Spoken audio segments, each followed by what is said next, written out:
قربانی کا گوشت کتنے دن کھانا جائز ہے؟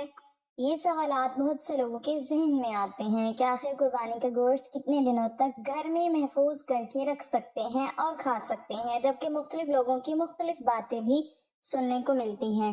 نبی کریم صلی اللہ علیہ وسلم نے فرمایا کہ بسم اللہ الرحمن الرحیم، کیا واقعی قربانی کا گوشت صرف 3 دن تک کھانا جائز ہے؟ اگر کسی نے فریج میں مہینوں تک گوشت محفوظ رکھا تو کیا وہ گنہگار ہوگا؟ آخر وہ کون سی حدیث ہے جسے سن کر بہت سے لوگ خوف زدہ ہو جاتے ہیں؟ اور کیوں بعض لوگ کہتے ہیں کہ 3 دن کے بعد قربانی کا گوشت رکھنا منع ہے، جبکہ کچھ لوگ پورا سال فریزر میں محفوظ رکھتے ہیں؟ کیا یہ اختلاف صرف غلط فہمی ہے یا اس کے پیچھے کوئی بڑی حکمت چھپی ہوئی ہے؟ ذرا سوچئے، اگر آپ برسوں سے یہ سمجھتے رہے ہو کہ قربانی کا گوشت صرف 3 دن تک کھایا جا سکتا ہے اور حقیقت اس سے مختلف نکلے، تو آج کا یہ موضوع نہ صرف آپ کی غلط فہمی دور کرے گا بلکہ وہ حکمت بھی بتائے گا جو نبی کریم صلی اللہ علیہ وسلم کی مبارک تعلیمات میں پوشیدہ ہے۔